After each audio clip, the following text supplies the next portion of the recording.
I've been thinking a lot about waiting lately. We are, of course, in a season of waiting, the season of Advent, which means coming, as in the coming of Christ. And mostly we acknowledge this waiting time as a time of joyful preparation and anticipation. Christmas is coming. Even as a child, I remember reveling in this waiting and noticing that the days leading up to Christmas were almost more pleasurable than Christmas itself. Now, ours was not a very church-going household, and we tended to celebrate Christmas in the cultural way of so many Americans. First thing each December morning, my brother and I would fold open another window on our mail-order Advent calendars and watch the morning light glow through an image of a candy cane or a teddy bear or a trumpet. With each new square of light in those calendars, our excitement ratcheted up another notch. Then there was the tree trimming, the arrival of relatives who spoiled us, the whispers and crinkle of wrapping paper behind closed doors, the food preparation and carols around the piano with my mom accompanying. All signs of the coming day when my brother and I would creep into the living room at very, very dark o'clock to ogle the shiny packages and squeeze the stockings and fairly vibrate through our last hours of that delicious waiting. But there's another kind of waiting, which Advent touches on as well, but which we don't acknowledge as easily. Our tradition tells us that as we wait to celebrate the first coming of Christ and the birth of Jesus, we are also waiting for a second coming of Christ to rescue the world from darkness and cruelty and evil for once and all. Now, I'm not here to push a literal understanding of this doctrine, which may seem distant and hard for many of us 21st century Americans to relate to. But I do believe it acknowledges a kind of waiting that is indefinite and uncertain. This is the kind of waiting we do when we are working or praying for some good thing to happen, but we are filled with not knowing. We might be waiting to see if a treatment is going to cure an illness.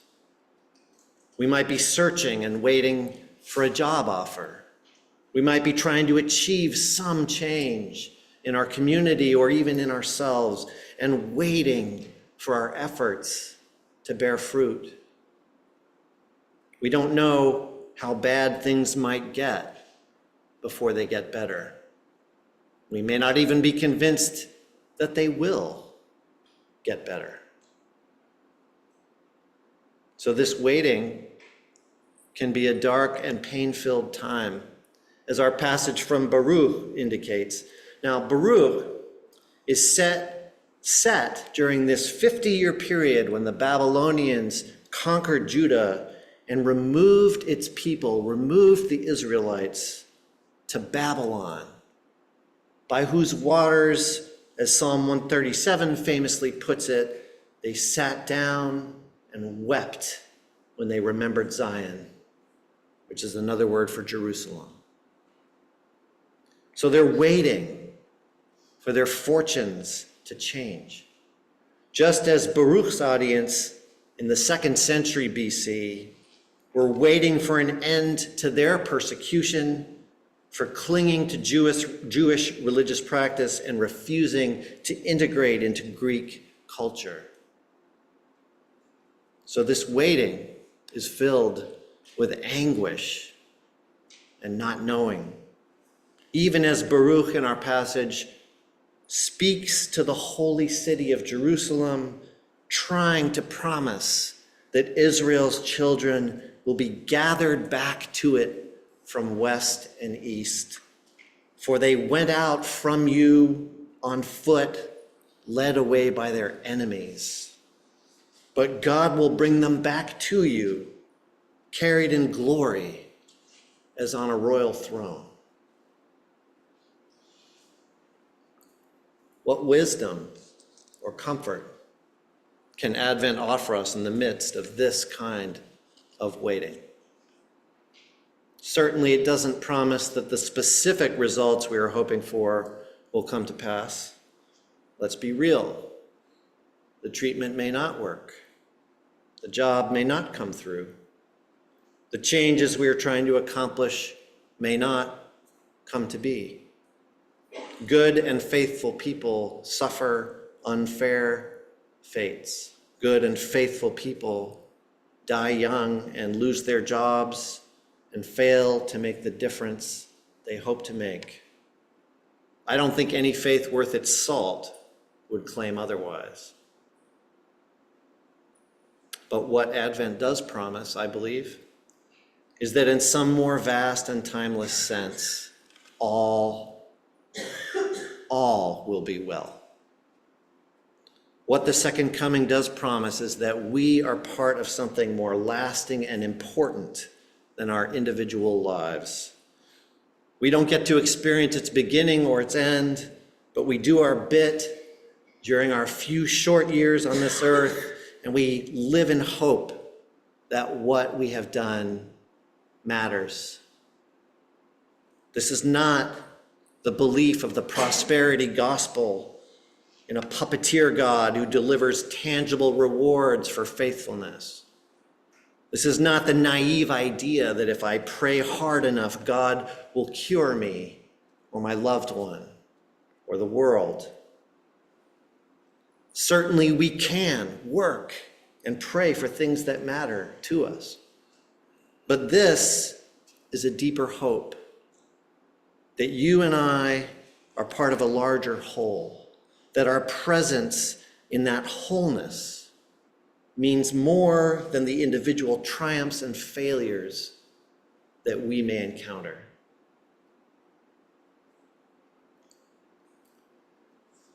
My wife Nan had this childhood friend named Sue who got colon cancer in her mid-30s. For several years, she battled it, and there were moments of immense humor and grace along the way, like the post-operative joke she cracked about having a semicolon, or the celebration her parents threw for the 40th birthday no one had been sure Sue would even see. The restaurant was festooned with little lights that evening as person after person stood to toast Sue's courage and warmth and joie de vivre. But eventually the cancer spread.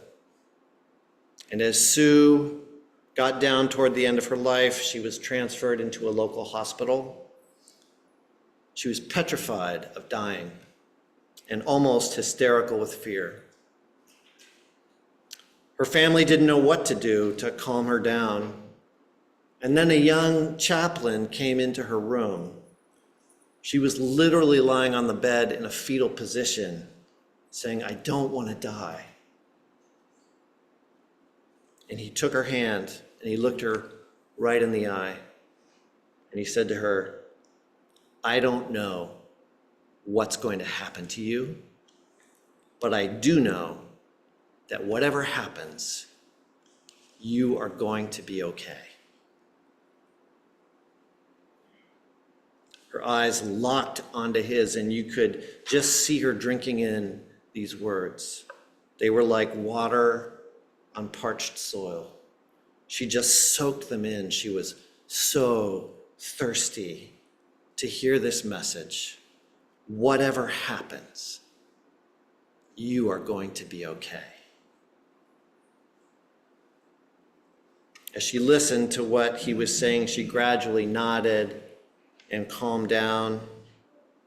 And then in that state of renewed peace, she and her family waited together. The results for which so many of us hoped and prayed did not come to pass for Sue.